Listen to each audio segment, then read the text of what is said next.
दोस्तों, इस ग्राफ को देखिए। सन 1000 और उससे भी पहले भारत दुनिया में सबसे ज़्यादा व्यापार करता था।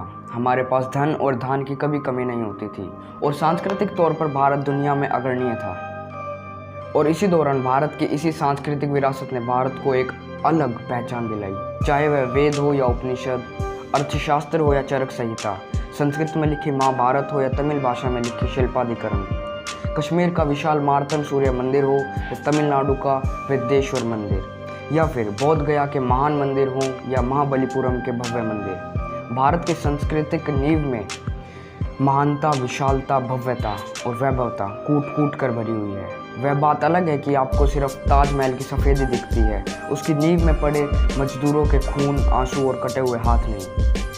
दोस्तों, आज हम आपको भारत की एक ऐसी महान सांस्कृतिक विरासत से रूबरू कराएंगे जिसका वैभव देखकर आज भी इस्लामिक आक्रमणकारियों और अंग्रेजों के मुंह से निकलता है, शिट यार, how the hell we missed it.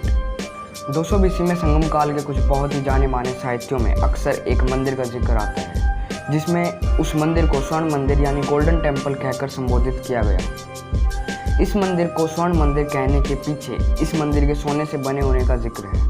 हम बात कर रहे हैं श्री पद्मनाभ मंदिर की। This temple is probably 3000 years old. बाद में इस मंदिर का पूर्ण निर्माण केरल के महाराज मार्तंड वर्मा ने 16वीं सदी में कराया था। यह दुनिया का इकलौता ऐसा मंदिर है जहाँ पर भगवान विष्णु की लेटे हुए, आराम करते हुए की मूर्ति है, और सुंदरता में यह मंदिर भारत के कुछ गिने चुने मंदिरों में गिना जाता है। लेकिन यह मंदिर अपनी सुंदरता के लिए कम और धन संपदा के लिए ज़्यादा जाना जाता है।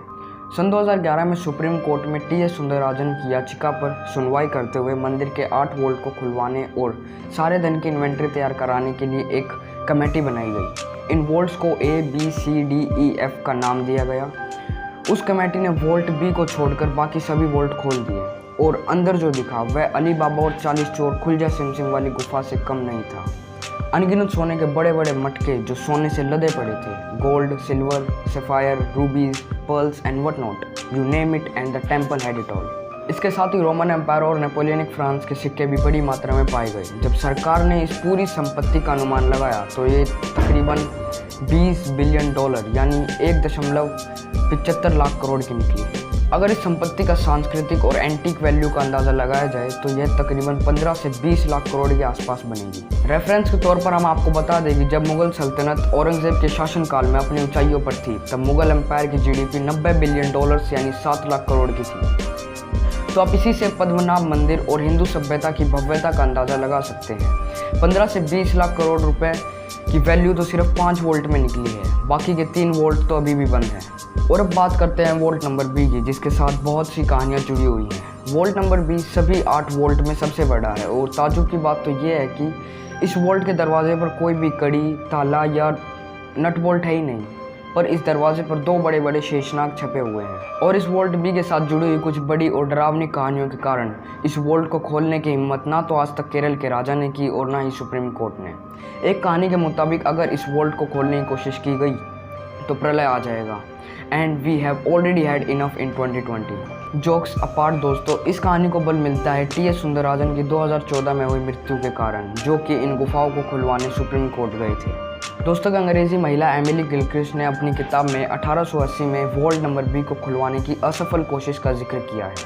उनके मुताबिक कुछ लोगों ने वोल्ट नंबर B को खोलने की कोशिश की तो अंदर से भयानक आवाज़ आई और वह सब अपनी जान बचाने के लिए भाग खड़े हुए।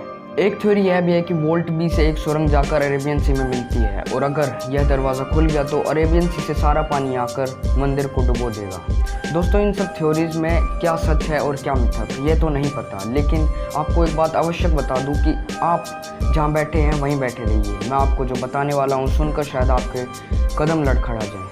दोस्तों, वोल्ट B के अंदर क्या है, इसका एक प्राचीन अनुमान सन 1880 में केरल के राज परिवार ने इन्वेंट्री, पुराने रिकॉर्ड्स और एस्टिमेट्स के आधार पर लगाने की कोशिश की थी, जो कि सन 1880 में 12,000 करोड़ रुपए थी। दोस्तों, याद रखिए यह 12,000 करोड़ सन 1880 में थी। अगर आप इसे आज के रुपए में कन्वर्ट करेंगे तो यह अमाउंट तकरीबन 50 लाख करोड़ के आसपास बैठता है और एक ब्रिटिश अनुमान के मुताबिक यह अमाउंट 70 लाख करोड़ यानी $1 ट्रिलियन है। मैं अपने मन से कुछ भी अनाप शनाप नहीं बोल रहा हूँ, आपके सामने फोर्ब्स मैगजीन का ये आर्टिकल है।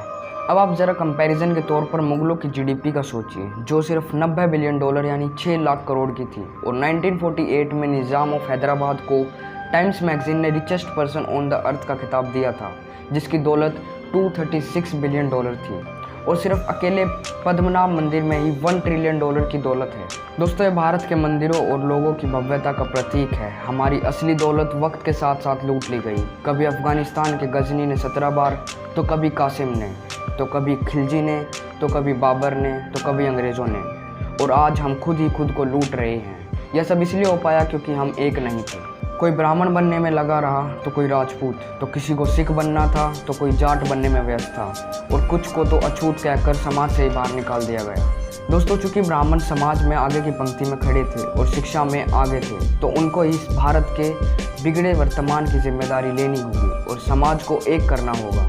छूत अछूत का भेद मिटाना होगा, ना कि जाति व्यवस्था को और आगे बढ़ाकर। इस पूरी उधेड़बुन में भारत को तो हमने बेसहारा ही छोड़ दिया, और इन सब का नतीजा निकला कि जो भारत दुनिया का सबसे अमीर देश था, जहां आने का सपना पूरी दुनिया देखती थी, वह भारत जो विचारों की आज़ादी का प्रतीक था, मेरा वह भारत आज शायद इतिहास के पन्नों में कहीं गुम हो गया है। कहीं दिखे तो सूचित ज़रूर कीजिएगा।